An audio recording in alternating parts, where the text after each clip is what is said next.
మొట్టమొదటి తెలంగాణ రాష్ట్ర ప్రకటన డిసెంబర్ 9, 2009 నాడు జరిగింది. అందుకే డిసెంబర్ నెల అంటే నాకు అత్యంత ఇష్టం. మళ్ళీ డిసెంబర్లో ఆర్ట్స్ కాలేజ్ దగ్గర మీటింగ్ పెట్టండి, నేను వస్తా.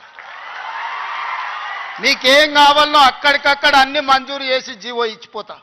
మొత్తం లెక్క పెట్టండి, ఏం పనులు కావాలో నాకు చెప్పండి. అన్ని రిక్రూట్మెంట్స్తో సహా మీరు ప్రణాళికలు చేసుకోవాల్సింది. నేను మంజూరు చేసేదే నా బాధ్యత.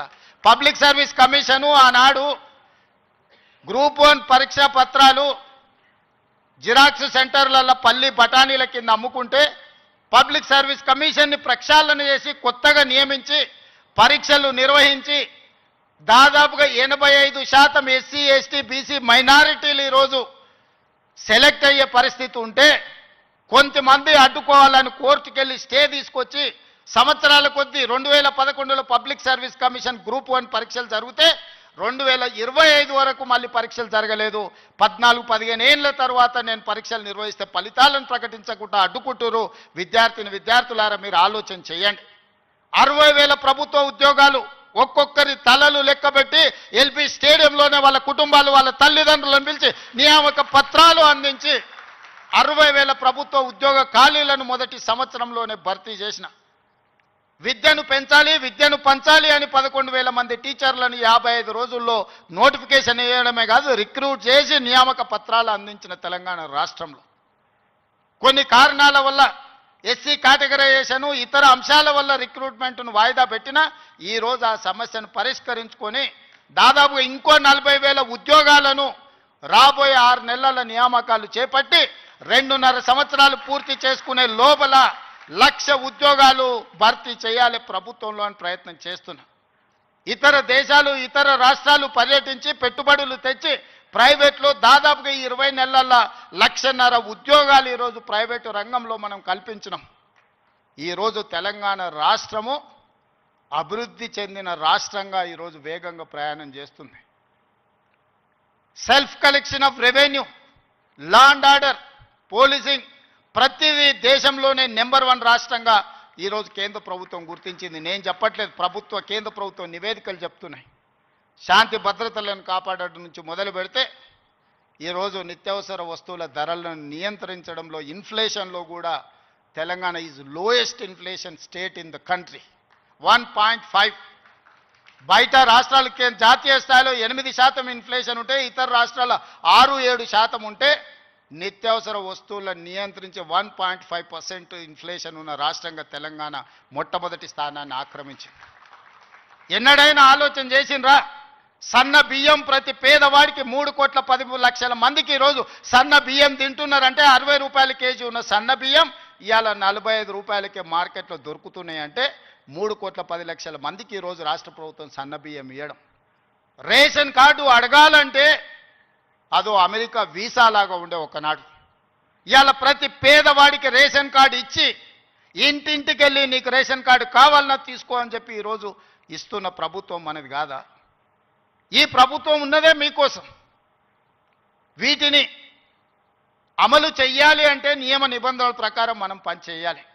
ఉద్యోగ నియామకాలు ఇవ్వాలి అంటే నేను నోటిఫికేషన్ ఇవ్వాలి. ప్రభుత్వ శాఖలలో ఖాళీలను తెచ్చుకోవాలి, రేషనలైజేషన్ చేయాలి, ఎక్కడెక్కడ ఖాళీలు ఉన్నాయో గుర్తించాలి.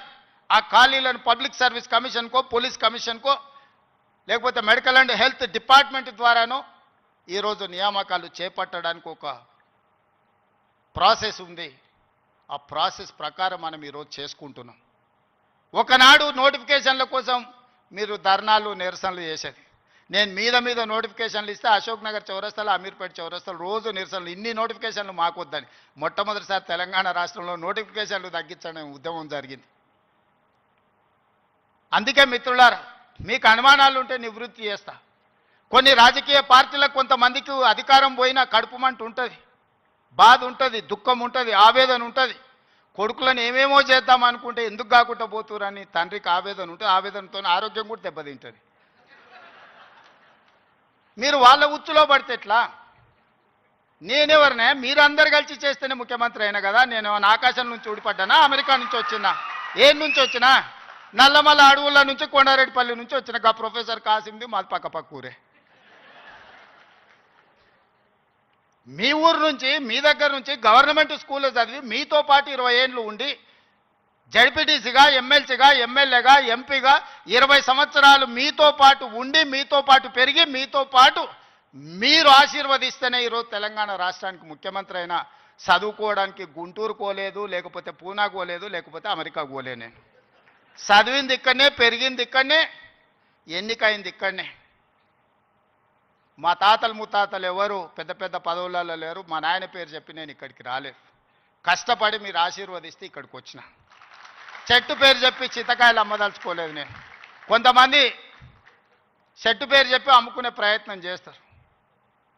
అట్లాంటి వాళ్ళని చూస్తున్నాం. వాళ్ళకి బాధ ఉంది, దుఃఖం ఉంది, కోపం ఉంది. ఎందుకంటే ఉన్న పదంగా ఒక రైతు బిడ్డ ముఖ్యమంత్రి అయితే ఎట్లా, దొరల చేతులు ఉండాల్సిన పెత్తనం పేదోళ్ళ చేతులకు పోతే ఎట్లా అని వాళ్ళకి ఆవేదన ఉంటుంది. అర్థం చేసుకోవచ్చు వాళ్ళ ఆవేదన ఏందో. అట్లాంటి వాళ్ళ ఉచ్చుల పడకండి.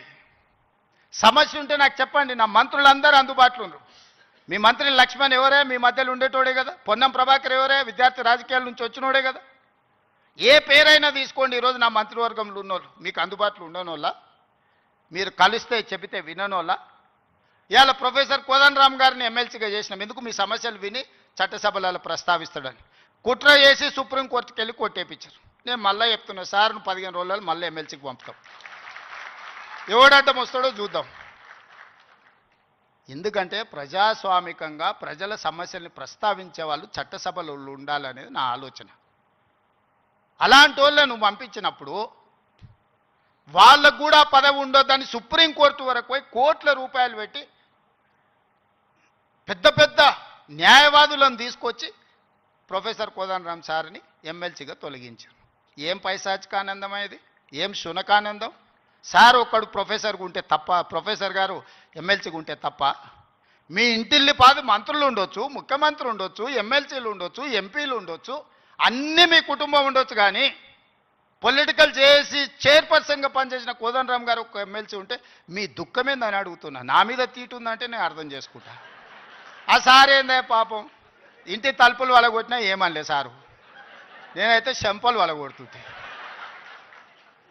ఆయనను కూడా ఉండొద్దు ఎమ్మెల్సీగా అంటే ఎట్లాంటి ఆలోచనలతో ఉన్నారో ఒకసారి ఆలోచన చేయండి.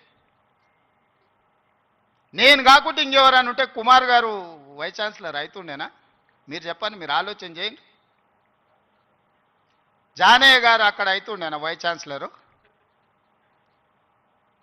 ఈ సామాజిక చైతన్యం ఆనాడు దయాకర్ ఉద్యమంలో యాక్టివ్గా ఉన్నాడు కదా. 10-12 ఏళ్ళు పాపం ఏది రాకుండా అందరు అడ్డం పడ్డారు కదా. ఇవాళ ఎమ్మెల్సీ అయ్యింది కదా దయాకర్ కూడా. ఇవన్నీ ఎందుకు అవుతున్నాయి? బాలలక్ష్మి మీ బిడ్డనే కదా, మీ యూనివర్సిటీలో పెరిగిన అమ్మాయే కదా. ఈరోజు రాష్ట్ర ప్రభుత్వాన్ని